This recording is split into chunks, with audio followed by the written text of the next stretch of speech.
Praise lord.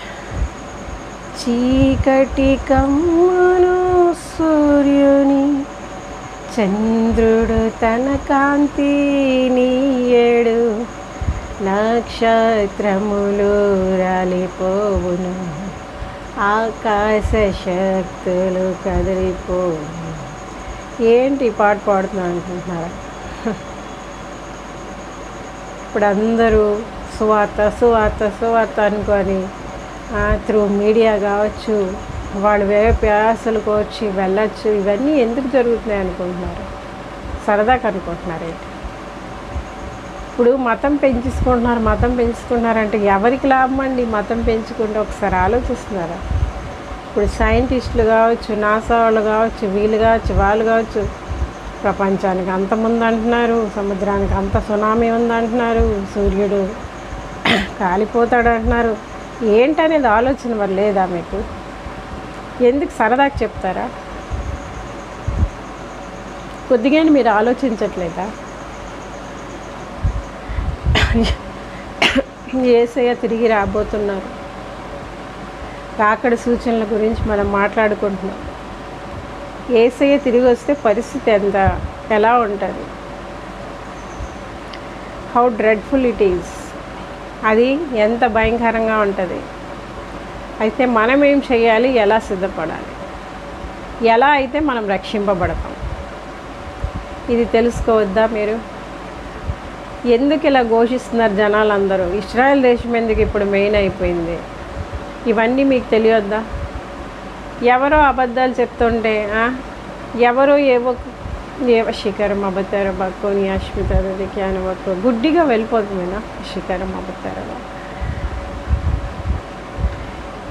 చూడండి, మతం కోసం పనిచేసేవాళ్ళు, మా మతం పెరగాలి, మా ఈగో హట్ అవ్వకూడదు, ఇలా వెళ్ళిపోయిన వాళ్ళు అంతమందిని హింసిస్తారు, ఎంతమందిని బాధ పెడతారు. కానీ వాళ్ళకి బలం ఉందని వాళ్ళు హింసించవచ్చు. చాలా బాధాకరమైన పరిస్థితులు ప్రపంచంలో చూస్తున్నాం.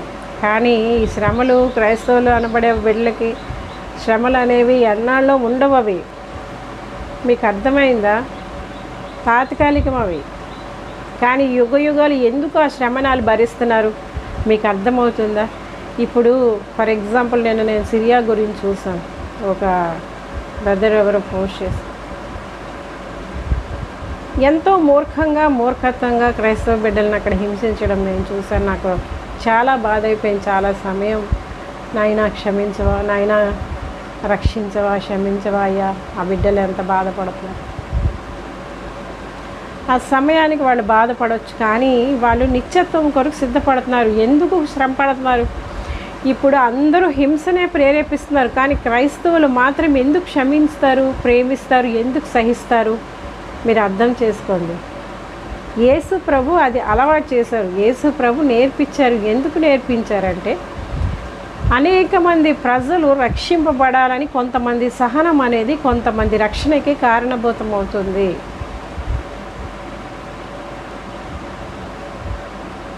ప్రాణాన్ని కొడ్డి ఎందుకు సువార్త చేస్తారు? ఎందుకు దేవుని సేవ చేస్తారు? ఎందుకు దేవుని కొరకు నిలబడతారు?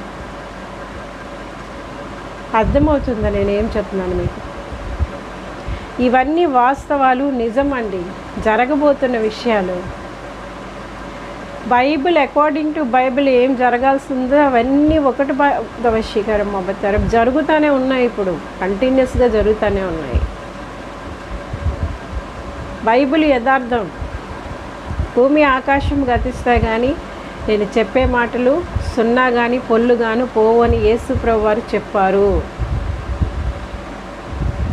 మేము ఎందుకు సువార్త ప్రకటించాలి? సియోను సువార్త ప్రకటించున్నదాన ఉన్నత పర్వతం ఎక్కి ప్రకటించు అని దేవుడు ప్రతిసారి నాతో చెవుల్లో గింగిరమన్నట్లుగా మాట్లాడుతున్నాడు. నిన్నగాక మొన్న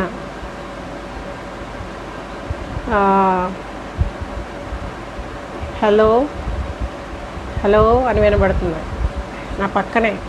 ఈ మధ్య నా పక్కనేనండి అని హలో అనేసరి ఇంక లేచిపోయానండి. హలో అని నాకు ఆ స్వరం ఎప్పుడు వినబడిందో లేచిపోయి కూర్చొని ప్రేయర్ చేయడం స్టార్ట్ చేశాను. కావలి వాని పని కూడా అప్పగించారు కదా. ఎందుకు ఇవన్నీ జరుగుతున్నాయి? ఇప్పుడు నన్ను అలర్ట్ చేస్తే నేను అనేక మందిని అలర్ట్ చేస్తాను, నన్ను సిద్ధం చేస్తే నేను అనేక మందిని సిద్ధం చేస్తాను. అంతేనా? అందుకే కంటికి రెప్పలాగా దేవుడు నన్ను కాపాడుకుంటూ వస్తున్నారు. ఆయన కృప నన్ను కాపాడుతుంది. కృప వెంబడి కృప, మహిమ వెంబడి మహిమలోకి నడిపిస్తున్నారు. ప్రత్యక్షంగా ఆయన స్వరమే అంటే ఏంటంటే అగ్ని జ్వాలలుగా, వాయువులుగా దేవుడు ఆయన దూతల్ని మెసెంజర్స్ని పంపిస్తారు. ఆ స్వరం నేను చాలా ప్రత్యక్షంగా ఈ మధ్యకాలంలో నేను వింటున్నాను. మొన్న కూడా ఒకటి చెప్పాను. అంతే అండి, లేచిపోయాను. ఇంకా నేను ఎందుకో ఆ రోజంతా చాలా డల్గా ఉన్నాను యాక్చువల్గా. సో కిందకి ప్రేయర్కి కూడా వెళ్ళలేదు. ఆ పరిస్థితుల్లో నాకు అలా వినబడితే నాకు కొంచెం ఇదే కదా, ఆదరణే కదా. దేవుడు ఉన్నారు, ఎవరున్నా లేకపోయినా దేవుడు నా దగ్గరే ఉన్నారు, నాతోనే ఉన్నారు అన్న ఒక ఆలోచనతో మళ్ళా లెగిసిపోయాను. ఇక్కడ ఎందుకు ఇలాగా ఏమి కోల్పోయినా, ఎంత కోల్పోయినా ఎందుకు దేవుడి కొరకు నిలబడతాము అంటే అనేక మంది రక్షింపబడాలని. జరగబోతున్న విషయాలు, ర్యాప్చర్ ఎలా ఉంటుంది, దేవుడు తిరిగి రావడం పరిస్థితి ఏంటి అనేది ఒకసారి కొన్ని మాటలు చూద్దాం. చూడండి, మత్తయి 24వ అధ్యాయం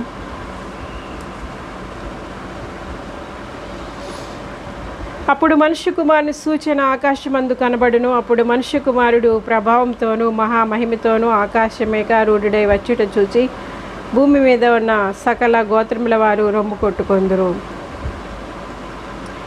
చూడండి, మాకు తెలియదు అనడానికి మీకు లేదు.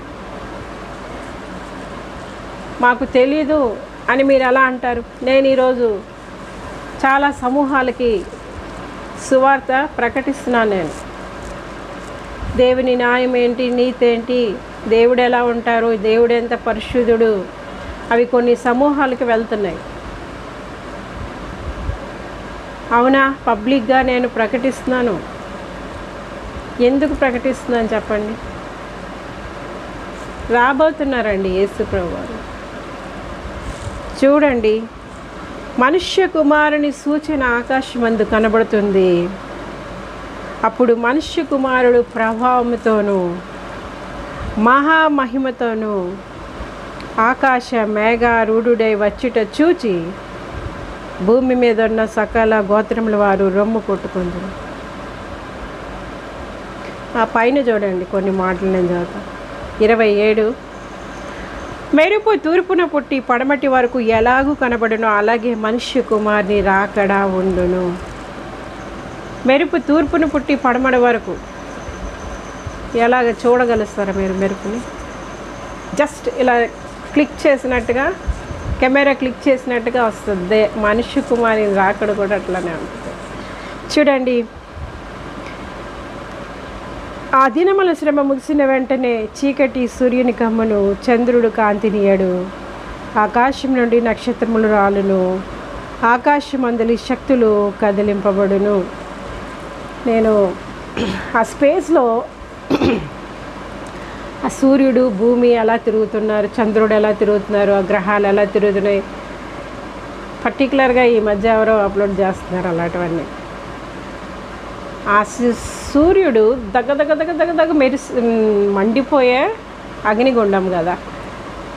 ఇక భూమి తన చుట్టూ తను స్పిన్ చేస్తుంది, ఇలాగ తిరుగుతుంది, మళ్ళా స్పేస్లో తిరుగుతూ ఉంటుంది కదా. ఇలా స్పిన్ చేస్తూ చేస్తూ అది తిరుగుతూ ఉంటుంది కదా. ఆ యొక్క రోజుకి ఒక 24 hours అని మనం అనుకుంటాము, 24 hours కంప్లీట్ చేస్తుందని. కానీ అనుసరిస్తూ చాలా గ్రహాలు, ఉపగ్రహాలు వాటిని అనుసరిస్తూ ఉన్నాయి. ఆ చంద్రుడు, నేను చూడండి ఇది మెయిన్ దీంట్లో పెడతానా, అది స్క్రీన్ షాట్ తీసి చూసారా. మనం అసలు కదులుతున్నట్టే మనకు తెలియదు. ఆ భూమి ఆ శూన్యంలో ఎవరు వేలాడదీశారు?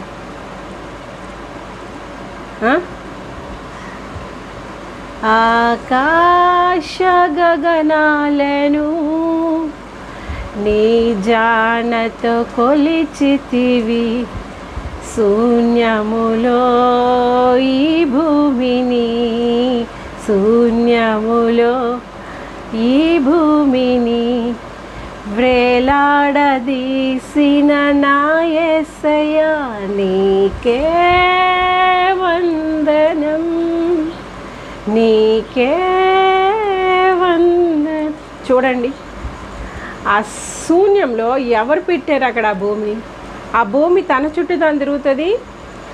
అలాగా ఒక భూ పరిభ్రమణం అంటారు కదా, తిరుగుతూ ఉంటుంది. తిరగడానికి ఒక రౌండ్కి దానికి భూమికి ఎంత టైం పడుతుంది? Nearly 24 hours. ఎగ్జాక్ట్ 24 hours కాదు, సమ్ సెకండ్స్ ఏదో తేడా ఉంది. చూసారా? దాన్ని అనుసరిస్తూ చంద్రుడు, సూర్యుడు, ఎవరండి వీటిని తిప్పుతున్నారు? ఏ శక్తి తిప్పుతుంది? నువ్వా నేనా? ఎంతమంది తిప్పుతున్నారు? మీరు ఇన్ని దేవుళ్ళు అంటారు, ఇన్ని దేవతలు అంటారు, ఎంతమంది పట్టుకొని తిప్పుతున్నారు దాన్ని?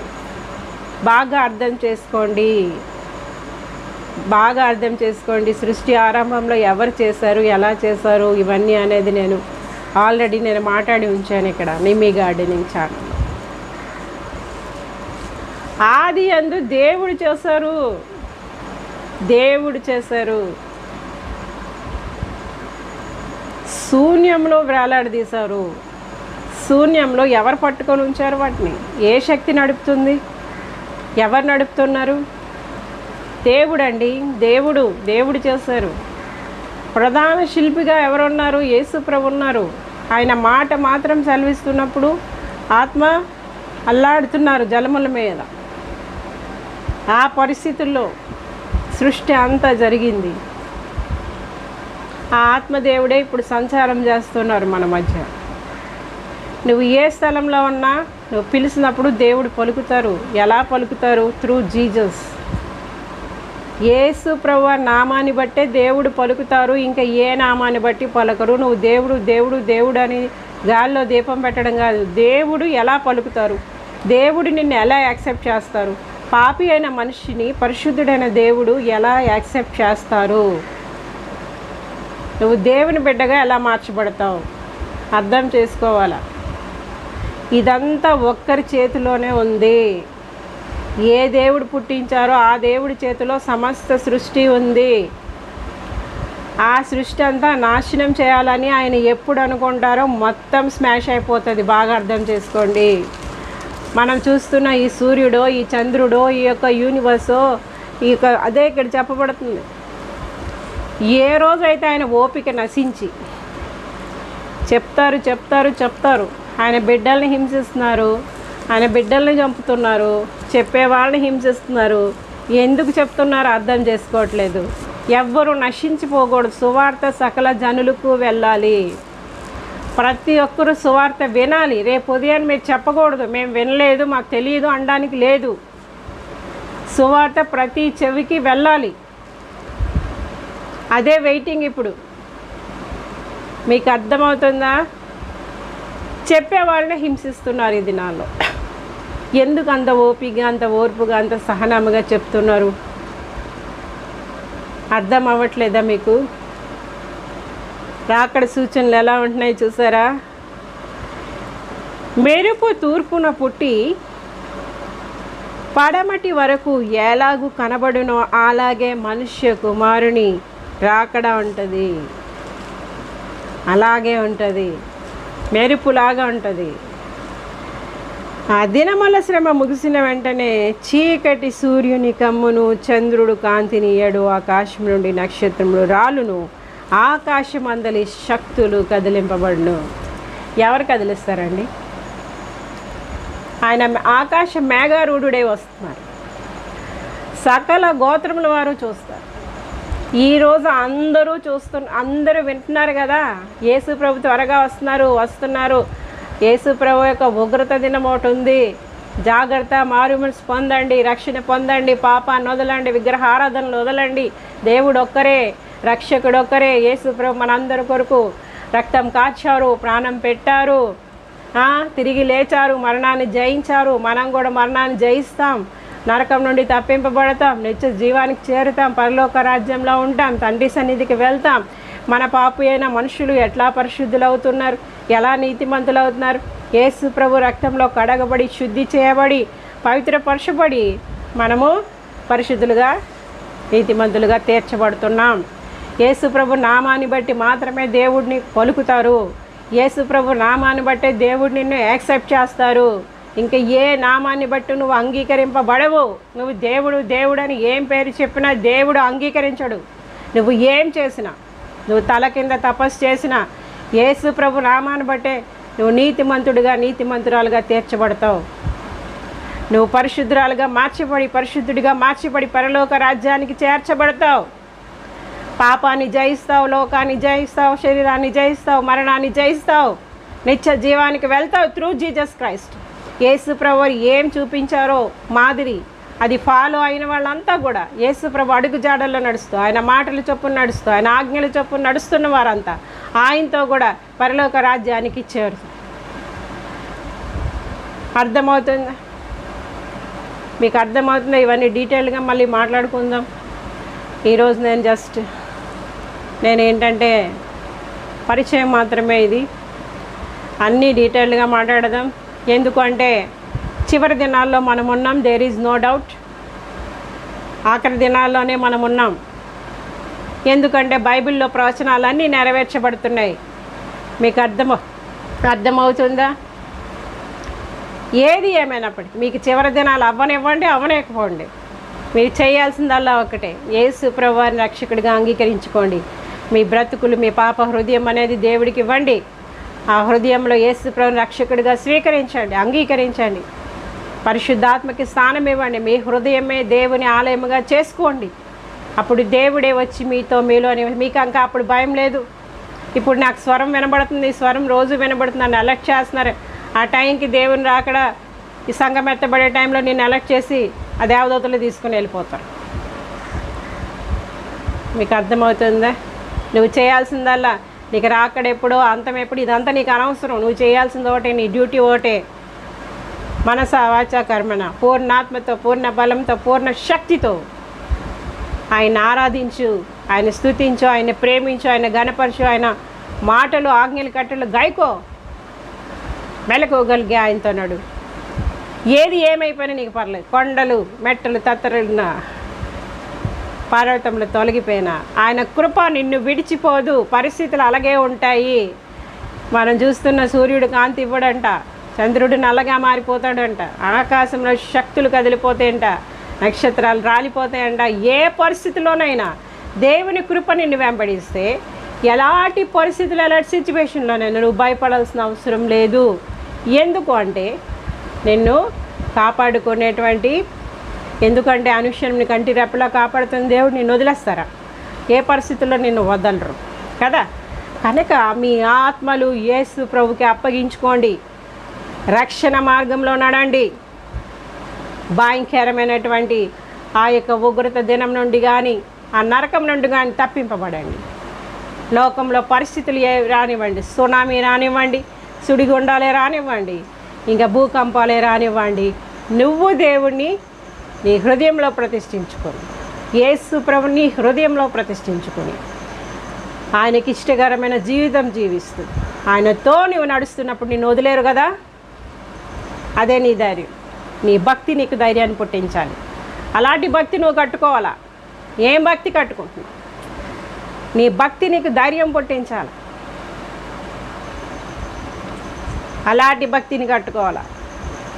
ఇది యథార్థం 100%. ఎందుకంటే ప్రతి క్షణం అనుక్షణం కంటికి రెప్పలా కాపాడుతున్న దేవుడు, నాలో ఉన్న దేవుడు, అన్ని అనుభవాల నుంచి నడిపిస్తున్న దేవుడు, మాట్లాడుతున్న దేవుడు.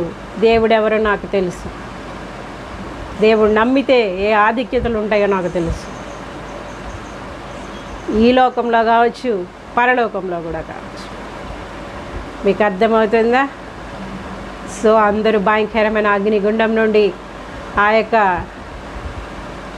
మనుష్య కుమారుని రాకడ సమయంలో ఇంకా ఏం జరుగుతాయి, ఎలా జరుగుతాయి, ఏంటి అంతా నేను మళ్ళీ డీటెయిల్డ్గా ప్రతి వాక్యాన్ని కూడా నేను చెప్తాను. ఎందుకంటే ఇది చాలా చాలా ఇంపార్టెంట్ టాపిక్. మిస్ అవ్వకుండా అందరూ ప్రతి పాయింట్ వినండి. ప్రతి పాయింట్ విని మేలు పొందుకోండి. మీ జీవితాలు మార్చుకోండి. మీ జీవితాలు దేవుడికి అప్పగించుకోండి త్రూ జీసస్ క్రైస్ట్. అప్పుడు మీరు రక్షింపబడతారు. దేవుడి కొద్ది మాటలు దీవించును గాక. Praise the lord.